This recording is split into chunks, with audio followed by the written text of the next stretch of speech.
Assalamualaikum warahmatullahi wabarakatuh. Alhamdulillah, nahmaduhu wa nasta'inuhu wa nastaghfiruh wa na'udzu billahi min shururi anfusina wa sayyiati a'malina may yahdihillahu fala mudhillalah wa may yudlil fala hadiyalah. Asyhadu an la ilaha illallah wahdahu la syarikalah wa asyhadu anna Muhammadan abduhu wa rasuluhu la nabiyya ba'dah, amma ba'du. Para pemerhati roja, kaum muslimin dan muslimat rahimani wa rahimakumullah, alhamdulillah segala puji hanyalah milik Allah Rabb semesta alam. Salawat dan salam atas Nabi kita Muhammad sallallahu alaihi wasallam, keluarga beliau, sahabat beliau dan umat beliau sampai hari kemudian. Para pemerhati roja, kaum muslimin dan muslimat, a'azanallahu wa iyyakum jami'an. Pada kesempatan pagi ini kita kembali bertemu dan akan melanjutkan pembahasan yang kita ambil dari buku Mendidik Anak Tanpa Amarah. Kita sampai pada poin yaitu jangan rusak kepribadian anak. Ya, beberapa hal yang perlu diperhatikan di sini. Ya, perilaku orang tua yang kadang-kadang justru ya merusak kepribadian anak tersebut. Ada dua poin yang sudah kita bahas. Yang pertama adalah berteriak ataupun biasa ya berkomunikasi dengan suara yang keras atau berteriak-teriak. Yang kedua adalah terlalu berlebihan di dalam memberikan teguran dan menyalahkan. Ini dua poin yang sudah kita bicarakan sebelumnya. Berikutnya adalah terlalu banyak memberikan perintah. Ya, terlalu banyak memerintah itu tanpa ya membangun kepercayaan terlebih dulu, ini akan melemahkan kepribadian anak. Ya, sebab dia akan berpikir bahwa dirinya hanya dijadikan objek alat untuk melaksanakan perintah orang tuanya. Ya, kadang-kadang orang tua sebagai orang tua dia merasa itu adalah haknya. Ya, kewajiban anak adalah menjalankan perintah. Ya, hak orang tua adalah memerintah. Nah, ini yang kadang-kadang mendorong para orang tua untuk apa-apa yang menyuruh anak.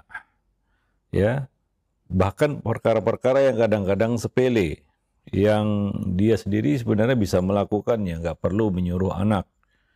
Ya, anak yang dieksploitasi oleh orang tuanya seperti ini akan melemahkan kepribadian anak tersebut. Ya, seharusnya orang tua juga harus seimbang ya antara membangun kepercayaan diri terlebih dulu pada anak, ya, menumbuhkan kesadaran dan rasa tanggung jawab, kemudian memberikan perintah. Ini harus seimbang. Karena kalau tidak, ya, kadang-kadang orang tua terlalu banyak memerintah, anaknya tidak menjalankan perintah, lalu dia marah. Ya, sementara si anak belum terbangun ya kepercayaan diri, kemudian kesadaran, rasa tanggung jawab ya pada dirinya. Ya, maka orang tua juga harus membangun ya rasa tanggung jawab dan kesadaran serta kepercayaan diri pada anak terlebih dulu ya. Ya, nah demikian. Wallahu alam bisawab. Jadi terlalu banyak memerintah ini akan menyebabkan ya dia juga bosan. Dan kadang-kadang anak itu juga sudah hafal itu ya, kalau bertemu orang tua pasti disuruh itu. Ya, dampak buruknya adalah anak kan akan takut ketemu orang tuanya. Dia berusaha menghindar ya. Dia berusaha menjauh. Kenapa? Karena kalau sudah dekat ada saja yang disuruh. Ya, kalau sudah ketemu ada saja yang diperintah. Ya, udah hafal si anaknya. Ya, kebiasaan orang tuanya yang suka menyuruh dan memerintah. Menyuruh dan memerintah itu enak. Ya, mungkin orang ketagihan ya. Apalagi posisinya adalah di atas ya. Menyuruh orang yang di bawah itu kan enak ya. Ada kepuasan, itu kebanggaan juga. Ya seperti atasan senangnya kan nyuruh bawahan ya. Ya. Hingga karena terbiasa menyuruh hal-hal yang sepele juga kadang-kadang dia suruh bawahannya untuk ya melakukannya padahal dia bisa melakukannya sendiri. Itu kan antara atasan dan bawahan, urusannya adalah urusan pekerjaan. Hubungannya adalah hubungan pekerjaan. Antara kita dan anak kita kan bukan hubungan pekerjaan. Itu adalah ya kita katakan objek pendidikan kita. Dia adalah anak kita yang kita berkewajiban untuk mendidiknya. Maka jangan seperti hubungan antara atasan dan bawahan. Urusannya adalah urusan pekerjaan. Urusan kita dengan anak adalah mendidik, bukan urusan pekerjaan. Ya, maka ini juga harus diperhatikan oleh para orang tua yang terlalu sering dan terbiasa menyuruh, yang memerintah. Ya, sehingga kadang-kadang hal-hal sepele pun dia suruh anaknya. Ya, ambil gelas. Padahal gelas di situ, nggak jauh. Bisa dia ambil sendiri. Suruh ini, suruh itu. Sehingga anak itu jadi takut ketemu orang tua. Ya, dia merasa tertekan kalau dekat dengan orang tua. Ini pasti disuruh ini. Pasti diperintah ini. Nah, selain itu cara ini akan menjadikan seorang itu memiliki kepribadian yang pasif dan tidak memiliki harga diri, hingga mentalnya yang akan terbangun adalah mental ya yang pesuruh, ya yang disuruh-suruh begitu. Ya, nah demikian. Wallahu a'lam bishawab. Sebagian orang tua berdalih, beralasan untuk melatih anak, untuk melatih ketaatannya. Itu bukan melatih tapi menguji gitu ya. Ya, dan itu juga tidak membangun, karena kalau kita memberikan ujian kepada seseorang, kita harus juga memberikan pelajaran kepadanya sebelum memberikan ujian. Ya, nah murid aja kalau nggak diajari langsung dikasih ujian, dia protes sebenarnya. Ya, apalagi misalnya soal yang ditanyakan tidak pernah diajarkan gitu ya. Nah, demikian juga anak. Ya harus, maka kita katakan tadi harus seimbang antara membangun kepercayaan, kesadaran dan tanggung jawab dengan ya memerintah, menyuruh, ya. Nah, demikian. Ya, sebagian orang tua yang betul-betul commanding banget ya. Segala sesuatu ya harus dengan apa? Dengan perintah dan suruhan. Nah, demikian. Wallahu a'lam bishawab. Ya, secara adab juga kurang baik juga ya. Anak kita jadikan seperti budak begitu ya. Ya, dengan alasanan itu kan anak saya, ya terserah saya mau saya suruh-suruh ini itu, ya enggak seperti itu juga. Ya, kalau kita dibalik posisinya juga, kita sebagai anak menghadapi orang tua seperti itu pusing juga kan begitu ya. Nah, demikian. Wallahu a'lam bishawab. Nah, jadi memang menyuruh-nyuruh ini kecanduan memang ya, apalagi posisi di atas, seseorang yang dielu-elukan, biasa diservis, biasa dilayani, maka segala sesuatu ya main suruh aja. Ya, nah demikian. Nabi tidak seperti itu. Nabi adalah kepala keluarga. Tapi tidak semua ya, hal-hal yang ya beliau perlukan itu beliau suruh istri misalnya untuk melakukannya. Jangankan anak, istri. Ya. Nabi tidak terlalu sering memerintah dan menyuruh istri. Padahal itu kan hak suami ya, menyuruh istri. Tapi Nabi tidak. Nabi kadang-kadang mengerjakan urusan-urusan yang berkaitan dengan rumah sendiri, yang bisa dilakukan sendiri. Itu Nabi SAW. Enggak gengsi untuk melakukan beberapa pekerjaan-pekerjaan rumah tangga sendiri, hitung-hitung membantu istri. Nah, demikian. Ya, apalagi anak. Nabi kalau menyuruh anak ada tujuannya, yaitu untuk membangun rasa tanggung jawab. Bukan semata-mata untuk menyuruh anak itu. Seperti Nabi memberikan tugas kepada Anas bin Malik ya, untuk membeli sesuatu atau untuk mengambil sesuatu ya. Tapi Nabi lakukan itu bukan sekedar untuk memerintah saja, enggak. Kalau kita lihat dan kita cermati riwayat-riwayatnya, Nabi ingin menanamkan rasa tanggung jawab pada anak tersebut. Ya, maka Nabi juga membantu mereka. Dan Nabi memerintahkan, kalaupun kita punya pembantu, ya hendaknya ya kita juga ya walaupun kita yang gaji ya, tapi janganlah kita perlakukan ya seperti ya sapi perah begitu ya. Ya, segala sesuatu tunjuk-tunjuk. Ya, nggak mau gerak sama sekali, ya kita kan rugi juga begitu ya. Orang yang mager gitu ya, penyakitan juga lama-lama dia. Ya, karena kemalasannya kan begitu ya. Nah, demikian. Wallahu a'lam bishawab. Nah, apalagi ini kepada anak. Ya, yang mana hubungan kita dengannya bukan hubungan antara ya atasan bawahan urusan pekerjaan, tidak. Tapi kita punya kepentingan kepadanya, yaitu urusan mendidiknya. Itu tanggung jawab kita. Dan itu hak mereka mendapatkan pendidikan. ya dari orang tuanya. Wallahu a'lam bishawab. Jadi ini termasuk salah satu perkara yang bisa merusak kepribadian si anak tersebut. Berikutnya adalah mengancam. Nah, ini juga buruk ya. Mengancam anak. Memang ancaman itu selalu datang dari atas ke bawah. Ya. Ancaman itu biasanya ditujukan dari atas ke bawah. Yang di atas mengancam yang bawah begitu. Atasan mengancam anak buah. Ya, orang tua mengancam anak, suami mengancam istri. Ya, nah mengancam ini juga perkara yang bisa merusak kepribadian anak. Ya, ya bagaimanapun bentuknya, karena bentuk-bentuk ancaman ini ada yang secara verbal, ada yang ya dengan bahasa tubuh kan begitu ya. Nah, seperti misalnya apa? Gerakan seolah-olah mau memukul gitu, walaupun nggak ada niatan mukul, ya udah terangkat tangan itu, ya walaupun nggak ada niatan mukul, itu ancaman itu ya. Itu membuat anak takut dan tertekan, terintimidasi. Atau ancaman berupa verbal, awas kamu, awas kamu. Nah, ya begitu. Ini akan membuat jiwa anak menjadi kerdil begitu ya. Ada dua aja kemungkinan itu. Dia akan menjadi kerdil atau dia akan melawan. Karena manusia kadang-kadang kalau tertekan dia akan balik mengancam. Ya, dia akan balik mengancam. Kadang-kadang ancaman anak kepada orang tua itu dengan ulahnya. Dia berulah. Dia melakukan hal-hal yang justru memancing marah kita tambah besar. Nah, itulah hasil dari ancaman. Ya, maka ya apalagi mengancam itu, ancaman itu terlalu sering. Sehingga sudah hafal ini. Ini sekedar ancaman saja. Maka dia akan semakin berani anak itu untuk melawan. Ya itu tabiat dasar manusia.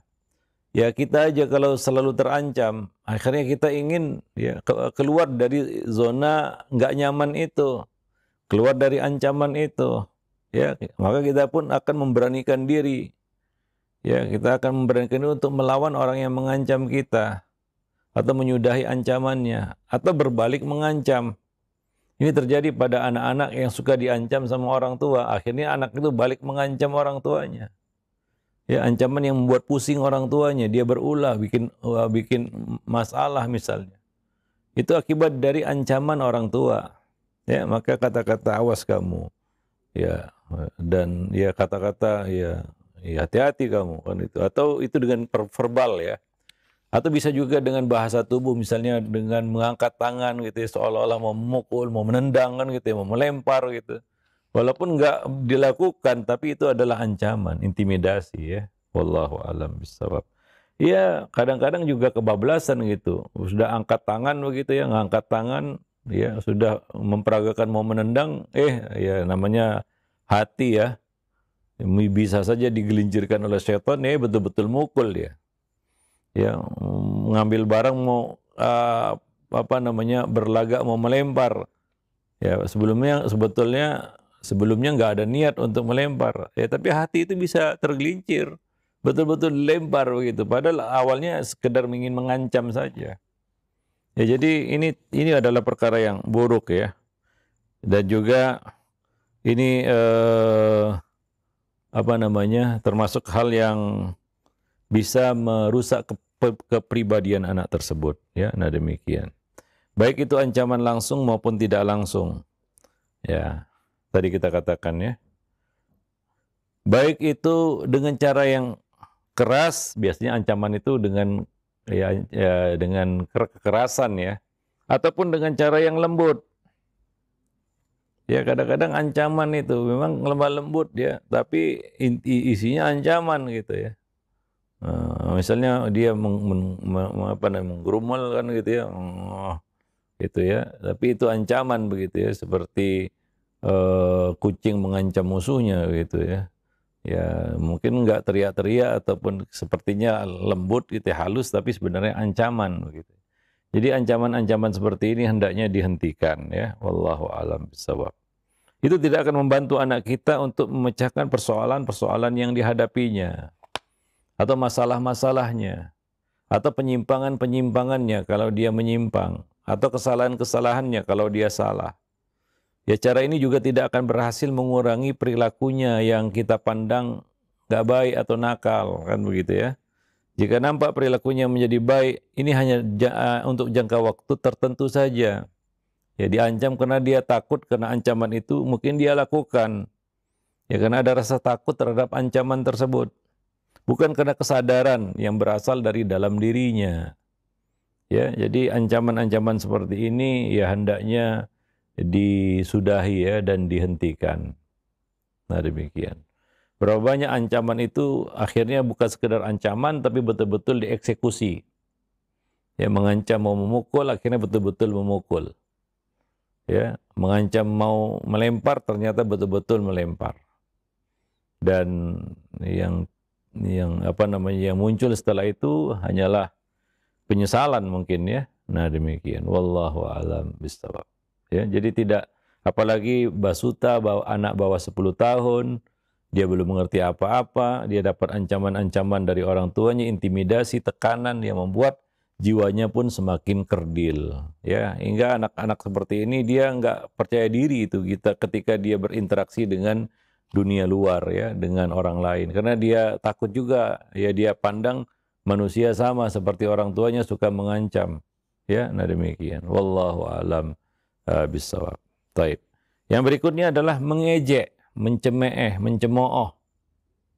Ya, mungkin sebagian orang tua mengejek anaknya maksudnya supaya anak itu semangat kan begitu ya, supaya anak itu bangkit begitu ya. Ini anak-anak. Ya, mungkin kalau orang yang matang akalnya, dewasa pikirannya, ya dia diejek mungkin itu melecut semangatnya dan meningkatkan, menaikkan motivasinya. Itu orang dewasa. Beda dengan anak-anak. Ejekan itu membuat mentalnya jatuh. Membuat dia kecewa, membuat dia sedih. Ya, nah ini akan mengganggu ya kita psikisnya. Ya maka dari itu mengejek merupakan perilaku negatif yang menjatuhkan kepercayaan diri pada anak tersebut. Maka Nabi itu dikatakan di dalam hadis sifat Nabi adalah laisa bitta'an wala la'an. Nabi bukanlah orang yang suka mencela dan mengejek, melaknat, mencaci. Ya apalagi itu anak-anak kita, kan begitu ya. Nah, kadang-kadang orang tua melakukannya iseng gitu ya. Dia ejek anaknya. Ya, ini gabut mungkin ini orang tua ngejek anaknya kan begitu ya. Mungkin dia ngejek orang lain nggak berani. Yang beraninya ngejek anaknya mungkin. Ya, nah demikian. Yang kedua adalah dia ejek anaknya itu ya niatnya katanya baik, ingin memotivasi anak dengan ejekan. Anak berbeda dengan orang dewasa. Dia akan tanggapi serius ejekan kita itu. Ya, karena hatinya masih polos itu, pikirannya masih lurus ya. Dia nggak mikir macam-macam dari ejekan itu selain ya ejekan, ya itu merendahkan dirinya, itu menjatuhkan kehormatan dirinya. Itu yang ditangkap oleh anak, seorang anak dari ejekan yang ditujukan kepadanya. Beda sama orang dewasa.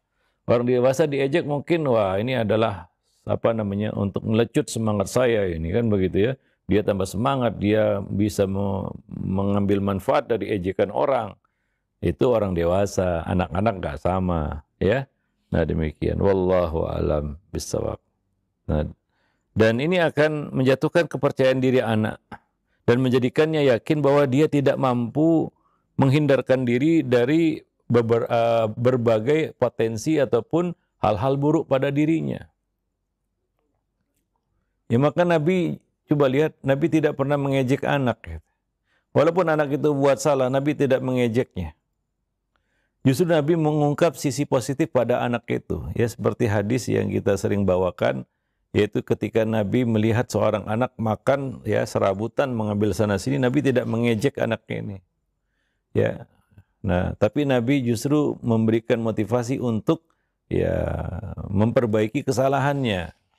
Dan menjelaskan kepadanya bahwa dia adalah anak yang baik, ya, anak yang punya kelebihan, ya. Nah demikian. Maka Nabi menyebut hal-hal yang dilakukan oleh anak itu, baca Bismillah, makan pakai tangan kanan, ya, yang dia itu lakukan itu. Nah, demikian. Wallahu a'lam bishawab. Ya, jadi ejekan-ejekan seperti ini ya sebenarnya nggak perlu. Ya, ejekan-ejekan itu bisa ya dalam bentuk verbal, ya, ya itu yang sudah kita maklumi ya, kita mengejeknya dengan mencibirnya.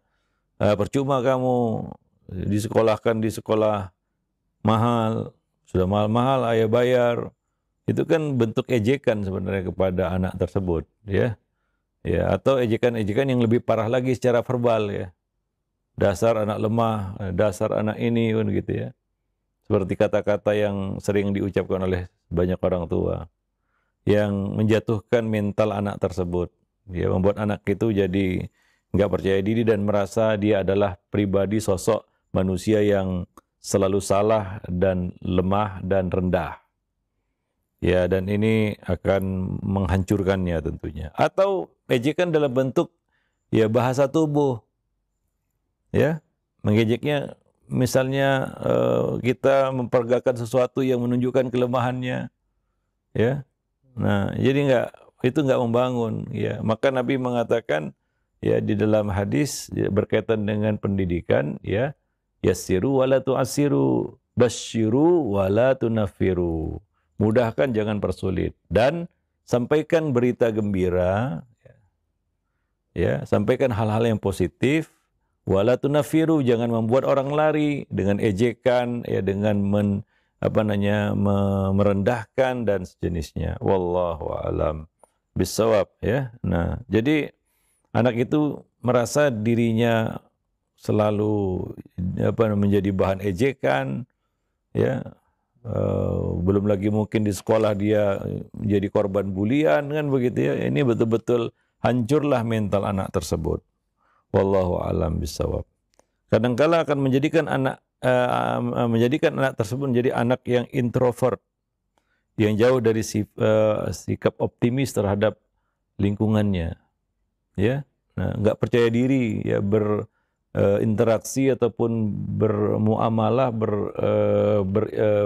bergaul ya dengan orang-orang yang ada di luar. Ya, nah demikian. Wallahu a'lam. Ini sangat sangat menjatuhkan mental anak tersebut. Ya, kita saja ya, kalau selalu diejek, akhirnya ya satu ya kita juga marah, gitu ya. Ya ada rasa marah di dalam hati, gitu, kesel, jengkel. Ya. Bedanya kalau anak-anak itu tidak bisa mengambil faidah mungkin dari ejekan seperti orang dewasa. Tapi yang jelas kita nggak suka lah ya kepada orang yang mengejek kita. Bagaimanapun dia mengatakan saya sebenarnya sayang padamu, saya sebenarnya cinta padamu, sebenarnya. Tapi kalau yang muncul darinya ejekan, kayaknya itu satu yang bertentangan dan bertolak belakang. Ya, wallahu a'lam bishawab. Ya kita pada para orang tua itu kadang-kadang ya dia mengejek anaknya, lalu dia mengatakan sebenarnya saya sayang sama anak saya, Ustadz. Saya ejek itu dia supaya dia bangkit ya, supaya dia termotivasi ya. Memotivasi manusia bukan dengan ejekan. Maka Nabi tidak pernah mengejek. Ya, laisal mu'min bitta'an walala'an. Mukmin itu bukanlah orang yang suka mencela, mengejek dan suka melaknat dan mengutuk. Dan itu adalah sifat yang jauh darinya ya, Nabi jauh darinya. Wallahu alam. Apalagi konteksnya mendidik. Ya, dalam pergaulannya kita yang tidak dibenarkan ya. Ya, bahkan orang yang mungkin berhak dapat ejekan, ya itu kita juga jangan mengejeknya. Apalagi dia tidak berhak untuk mendapatkan ejekan itu. Kita misalnya mengejek orang yang cacat, itu sangat tidak pantas. Demikian juga mengejek anak sendiri, sebenarnya tidak pantas juga. Wallahu a'lam bishawab. Maka ya sudahilah bentuk-bentuk ejekan. Ya baik itu yang tersirat maupun tersurat. Ya baik itu secara langsung yaitu dengan lisan maupun dengan bahasa tubuh atau bahasa isyarat. Wallahu a'lam bishawab. Nah, demikian para pemerhati roja kaum muslimin dan muslimat yang dimuliakan Allah. Ya beberapa poin yang kita bahas di sini ya berkaitan dengan hal yang bisa meruntuhkan kepribadian anak. Ya, wallahu a'lam bishawab. Nah, berikut akan kita lanjutkan poin-poin selanjutnya dalam bab yang sama insyaallah. Nah, aku qouli hadza astaghfirullah li wa lakum lisairil muslimin innahu huwal ghafurur rahim. Nah, baik, alhamdulillah. Terima kasih banyak karena Zulkhrist atas materi yang telah disampaikan. Pembahasan mengenai jangan merusak kepribadian anak. Yang mudah-mudahan menjadi wawasan tambahan bagi kita semua. Diambil dari buku Mendidik Anak Tanpa Amarah. Baik, untuk selanjutnya kami akan ajukan beberapa pertanyaan yang masuk di layanan pesan WhatsApp yang terkait dengan pembahasan kita di kesempatan pagi hari ini.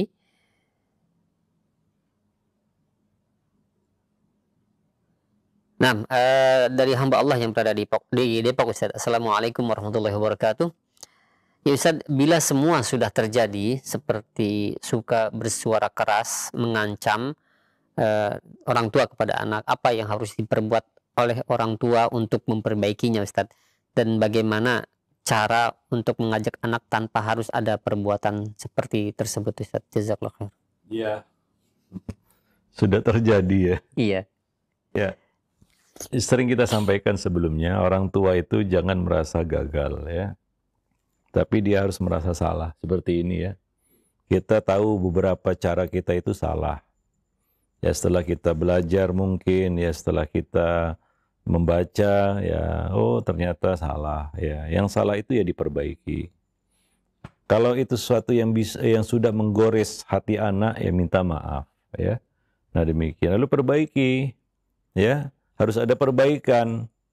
Ya itulah fungsinya, gunanya kita belajar, ya terutama hal yang berkaitan dengan parenting ya.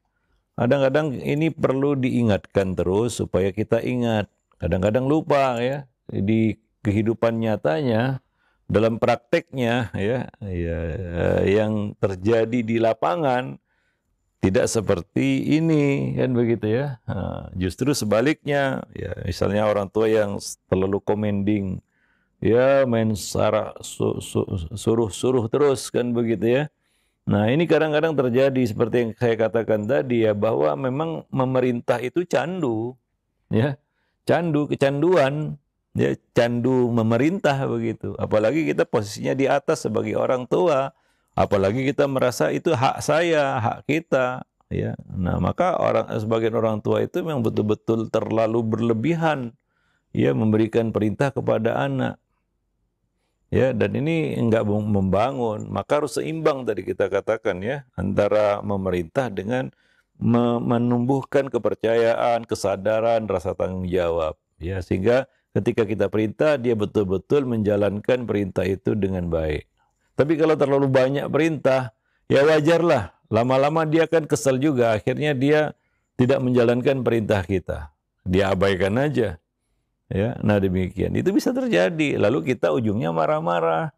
Ya, lalu kita tuduh dia anak yang nggak taat, anaknya kamu jadi anak harus, itu kan mau enaknya orang tua itu aja gitu ya. Ya, mentang-mentang jadi orang tua jadinya kan begitu ya. Nah, kita kan kewajiban kita kepada mereka adalah mendidik. Dan itu berat memang. Ya, wallahu alam bisawab. Ya, seperti tadi ya, berteriak-teriak, mengejek, mengancam. Ini mungkin cara instan supaya anak itu tunduk kan begitu ya. Kita ancam dia. Ya, kita ancam dia. Ya supaya dia tunduk gitu. Nah, ini kan mungkin ya dia akan lakukan. Ya karena tekanan ya terintimidasi ya dia lakukan. Tapi orang yang melakukan sesuatu di bawah ancaman, jangan harap dia akan bisa istiqomah ya untuk bisa taat kepada kita. Satu ketika kita tidak bisa memerintah lagi, ya kondisinya akan terbalik ya. Maka jangan terkejut nanti ya kalau ya justru nanti kita yang dibalik gitu, kita yang disuruh-suruhnya begitu. Wallahu a'lam bishawab. Ya sekarang karena kita punya power dan kuasa kan begitu ya terhadap anak. Wallahu a'lam. Nah, ketika kita sudah lemah, ya perintah kita itu juga nggak akan ada bobotnya lagi. Kenapa? Karena ya anak yang dari kecil sudah seperti itu, ya ada rasa dia ingin keluar dari hal yang nggak nyaman itu. Jangan tanamkan seperti itu kepada anak. Ya kamu jadi anak harus ikut perintah orang tua. Ya betul. Cuma jangan dimanfaatkan itu untuk hal-hal yang kadang-kadang nggak membangun, nggak mendidik gitu ya. Ya. Ya, terlalu banyak memerintah seperti yang kita sebutkan tadi. Ya, wallahu alam. Jadi ya seperti pertanyaan tadi ini sudah terlanjur seperti itu kan begitu ya. Memang begitulah kita. Kita itu jahil, maka kita perlu belajar. Kita perlu berlatih karena kita sering lupa. Ya, seperti menahan amarah itu ya. Itu kan kadang-kadang lupa, marah lagi, latihan lagi kan begitu ya. Terus dilatih. Ya, nah demikian. Ya, maka seperti yang kita sebutkan sebelumnya, jangan pernah merasa gagal jadi orang tua. Tapi kita wajib harus merasa salah. Ya, tujuannya agar kita bisa memperbaiki kesalahan itu. Kalau kita merasa gagal, nanti putus asa. Akhirnya kita mengatakan, saya nggak bisa jadi orang tua. Gimana? Nggak bisa jadi orang tua ya, status kita masih orang tua. Ya, lalu kita mengatakan saya nggak bisa jadi orang tua. Ini kan artinya lemah, ajas. Yang Nabi mengatakan wala ta'jas. Jangan kamu merasa lemah seperti itu. Ista'in billah. Ya, ista'in billah, mintalah bantuan kepada Allah. Ya, nah demikian. Ihris ala ma yanfa'uk. Berusaha untuk meraih maslahat yang bisa kita raih. Wallahu alam bisawab. Ya, nah demikian. Baik. Iya, baik, terima kasih Ustaz atas jawaban dan nasihatnya. Nah, ini ada pertanyaan menarik Ustaz, dari Ummu Zakir yang berada di Kalimantan. Ya Ustaz, pada suatu hari Anda pernah menyampaikan soal kajian Ustaz kepada suami, masalah mendidik anak tanpa amarah. Kemudian suami menyampaikan bahwa dia pernah mendengar dari teman kerjanya, saya lupa apakah ini perkataan dari Rasulullah SAW atau sahabat soal menyimpan cambuk di atas pintu untuk mengancamkan memukul kepada anak jika berlaku buruk, Ustaz. Apakah itu benar, Ustaz? Sejauh ini kajian yang Ustaz sampaikan, Rasulullah SAW berlaku berlemah lembut kepada anak-anak. Ya, sekarang yang kita saksikan dari Nabi bagaimana? Riwayat-riwayat yang banyak, yang dari awal sampai hari ini ya, sampai sekarang ini, apa yang dipraktikkan oleh Nabi, apa yang kita lihat? Apa yang kita saksikan? Bagaimana muamalah Nabi, interaksi Nabi dengan anak-anak?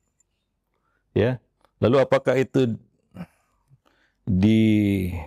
dibuyarkan semuanya dengan satu yang wallahu alam, saya juga nggak tahu ya kebenaran ataupun kesahihan kisah itu ya. Kalaupun ada sahih ya begitu ya, itu sekedar ya apa namanya ya, sebagai ya, simbol aja ya, ya bahwa ya ada aturan begitu ya. Kalau aturan dilanggar itu ada alat untuk meluruskan yang bengkok begitu, itu saja sebenarnya. Dalam prakteknya enggak seperti itu. Contohnya ya, sering kita sampaikan, Nabi membolehkan memukul anak, betul enggak? Wadribuhum bi asfi ashrin. Pukullah mereka di usia 10 tahun. Ya. Ayat juga membolehkan kita memukul istri. Wadribuhunna. Pukullah mereka. Ya, itu kan ayat ya. Bukan riwayat seperti itu tadi lagi kan begitu ya. Ada cambuk di depan pintu atau apa. Ini ayat hadis dan ayat membolehkan kita memukul. Ya, membolehkan kita memukul. Tapi apakah itu menjadi alasan bagi kita untuk main pukul-pukul di rumah? Kan tidak. Ya, kita lihat bagaimana Nabi melaksanakan ya hadis tersebut dan mengaplikasikan ayat tersebut. Apakah Nabi pernah memukul istri? Gak pernah. Apakah istri Nabi gak buat salah? Buat salah. Bahkan beliau sampai kesal kan begitu satu ketika. Tapi Nabi tidak melakukan itu. Memilih opsi memukul itu. Ya, makanya ini harus dipahami secara utuh masalah ini. Jangan satu ambil itu, wah ini adalah tanda kekuatan cambuk. Lalu dicambuk begitu. Ya, silap-silap nanti dipajang, dipakai. Ya, nah demikian. Ya, memukul saja. Kalau kita nggak mengerti cara mukul, jangan lakukan. Sebelum kita belajar, Nabi mengizinkan pukullah mereka. Gimana caranya? Itu harus didetilkan di situ. Bukan asal pukul aja begitu. Lalu beralasan, wah Nabi menyuruh saya memukul anak. Salah. Keliru itu. Ya. Nah ini kadang-kadang sebagian orang nggak belajar tapi berusaha untuk beramal. Ya, kacau jadinya. Ya. Dia pukul anaknya, nggak ngerti cara memukul yang benar gitu ya. Lembam-lembam, biru-biru si anak itu dipukul sama orang tuanya. Ya orang tua mau mengamalkan tapi tidak mau belajar. Kita kan menganut kaidah al-ilmu qoblal qawli wal amal. Ya, ada ayat jihad. Wa qatilul musyrikina kafah. Lalu kita amalkan sesuka kita. Salah. Ada perintah untuk berjihad. Ya, wajahidu fillahi haqqa jihadi. Lalu kita berjihad sesuai dengan apa yang kita maui. Salah. Kita harus tahu bagaimana cara jihad yang benar. Ya, apa syarat-syaratnya, apa ketentuannya. Nah, itu namanya al-ilmu qoblal qawli wal amal. Semua urusan syariat harus seperti itu. Apalagi dalam bab mendidik anak, kan begitu ya. Kalau salah paham bisa fatal ini. Karena banyak juga orang tua yang salah paham begitu ya. Wallahu a'lam bisawab. Ya, nah demikian. Maka suruh itu suami untuk belajar, Bu. Ya. Jangan comot hadis sana sini kemudian dipahami sesukanya. Itu salah. Ya, maka itu perlunya kajian parenting untuk orang tua. Yang hadir di situ harus dua-duanya. Ini kadang-kadang acara parenting di sekolah, suami mengutus istri. Istri mengutus suami gitu. Memangnya yang berkewajiban mendidik hanya satu pihak saja? Kan tidak. Nah ini kadang-kadang kesadaran yang ya kita semua masih banyak salahnya. Itu yang harus kita sadari. Dan makanya perlu kita belajar. Supaya kita paham bagaimana cara yang benar kan begitu ya. Nah demikian. Wallahu a'lam bishawab. Iya, baik. Terima kasih banyak sekali Jazil Khair atas jawaban dan nasihatnya. Demikian ya untuk yang bertanya. Dan selanjutnya, ini ada beberapa pertanyaan senada. Kami angkat, kami simpulkan. Ya Ustaz, bagaimana cara memberitahukan kesalahan kepada anak yang mana anak tidak merasa bersalah untuk menyampaikan dan bagaimana cara menyampaikan solusinya tanpa membuat mereka merasa diancam, Ustaz? Ya, ini berkaitan dengan cara dan kaifiat berkomunikasi ya, ilmu berkomunikasi. Bagaimana kita berbicara dengan satu kaum begitu ya. Nabi mengatakan hadisun nas bima ya'rifun. Ali bin Abi Thalib mengatakan hadisun nas bima ya'rifun. Berbicara kepada manusia dengan apa yang mereka kenali dan ketahui. Ya. Aturiduna ayyukadzaballahu wa rasuluh. Apakah kamu mau jika Allah dan Rasulnya nanti didustakan? Ya, karena kita salah komunikasi ya, salah di dalam berkomunikasi. Nah ini yang penting ya, itu salah satu perkara yang penting. Bagaimana cara berkomunikasi yang baik. Ya, misalnya menegur anak atas kesalahan yang dilakukannya. Ya, mungkin satu tidak diterimanya. Ya, maka cari cara yang lain. Mungkin ada miskomunikasi di situ sehingga dia tidak bisa menangkap pesan kita. Ya, maka kita katakan sebelumnya nasihat juga perlu diulang-ulang. Ya, nasihat itu juga perlu diulang-ulang. Maka perintahnya wadzakir. Wadzakir. Fa inna dzikra tanfa'ul mu'minin. Wadzakir. Dzakkara itu seperti bab fa'ala ya, suatu yang dilakukan berulang-ulang. Dalam bahasa Arab ya wazan fa'ala itu ya menunjukkan ya suatu perkara itu, perbuatan itu dilakukan berulang-ulang atau lebih dari satu kali, seperti firman Allah wa ghallaqatil abwab, dan dia ya menutup pintu-pintu. Jadi banyak pintu yang ditutup, bukan satu pintu. Ya, nah demikian. Artinya itu pekerjaan, perbuatan yang dilakukan berulang-ulang. Maka Allah katakan wadzakir, dan beri peringatan yang terus-menerus, berulang-ulang. Fa inna dzikra tanfa'ul mu'minin, karena peringatan itu bermanfaat bagi orang-orang yang beriman. Ya. Nah demikian. Wallahu a'lam bishawab. Ya, dan kemudian ya, setelah berulang-ulang ya dilakukan terus-menerus ya. Coba perbaiki cara berkomunikasi dengan anak. Ya, mungkin nggak nyambung gitu ya. Kita merasa dia paham, tapi ternyata dia belum paham begitu ya. Nah, coba cari cara yang lebih apa ya, kita katakan mengena di hatinya gitu. Wallahu a'lam bishawab.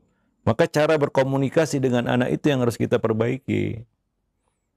Ya, cara berkomunikasi. Kadang-kadang kita berbicara masih dengan suara keras, ya masih dengan ya kadang-kadang ada berbau ejekan, berbau ancaman, ya. Nah, yang membuat dia teralihkan mungkin dari memahami apa yang kita sampaikan.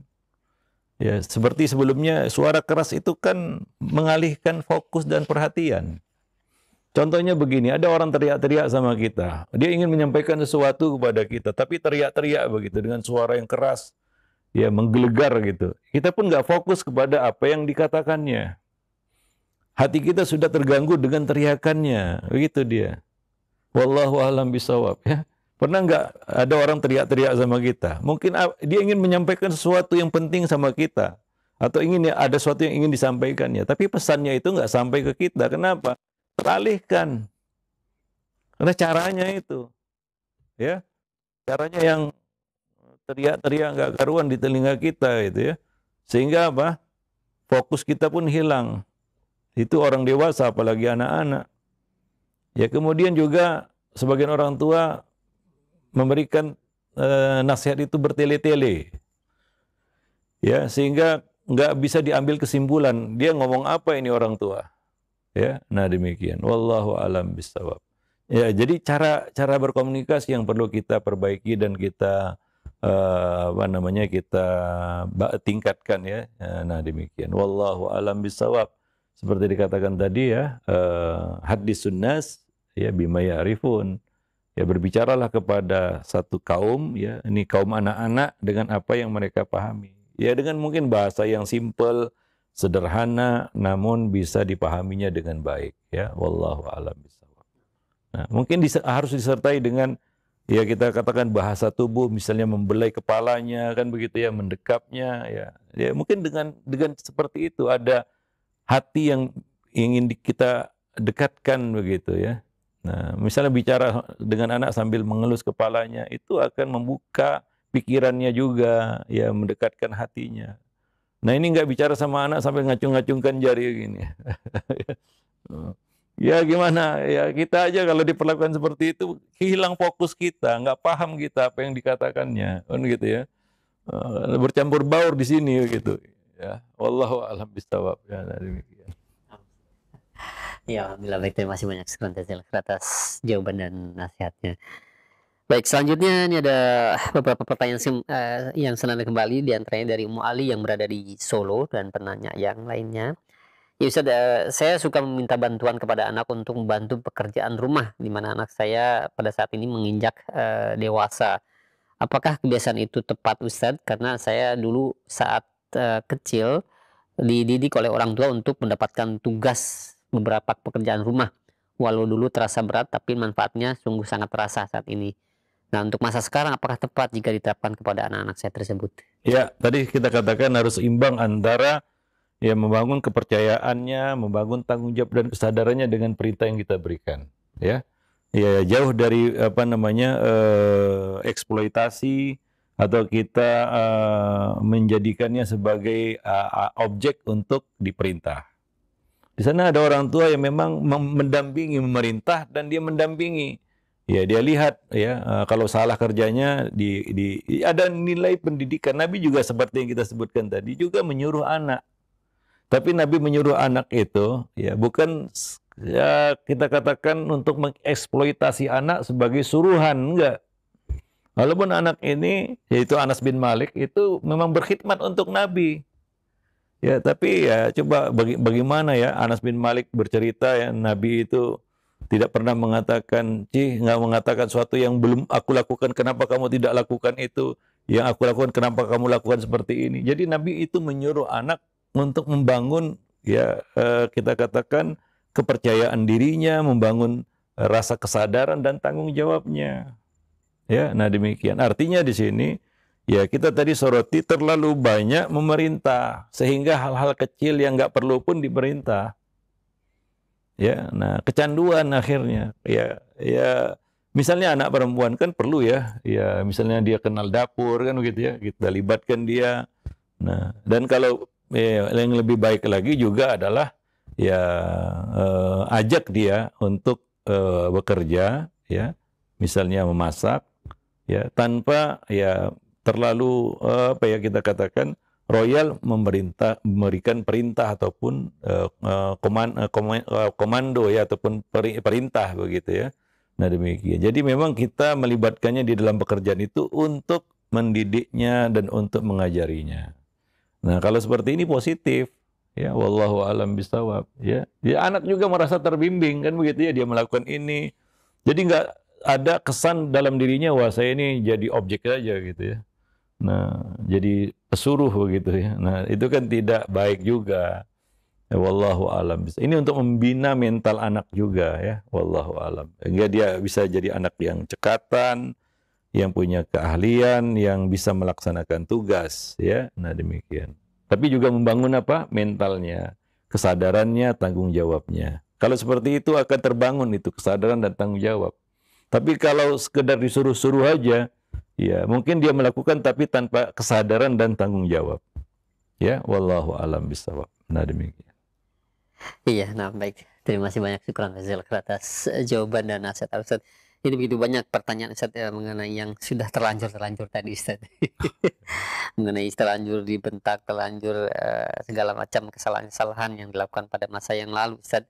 Ini ada berbagai macam pertanyaan dari anak yang umur mulai 6 tahun ataupun 10 tahun Ustaz. Tentunya ini cara memperbaiki tadi juga sudah disampaikan, mungkin ada tambahan mungkin Ustaz ini, karena hampir semua pertanyaan seperti itu Ustaz. Yes, memang itu masalah kita ya. Terus terang itu masalah kita. Kita baru tahu ilmunya ya setelah mungkin kita mendidik 1, 2, 3 orang anak kan begitu ya. Nah, seperti yang kita sampaikan sebelumnya, yang mendidik anak pertama mungkin nggak sama seperti mendidik anak kedua, ya, karena pengalaman yang kita dapatkan, kita memperbaiki hal-hal yang keliru dan salah, kan begitu ya. Wallahu alam bisawab.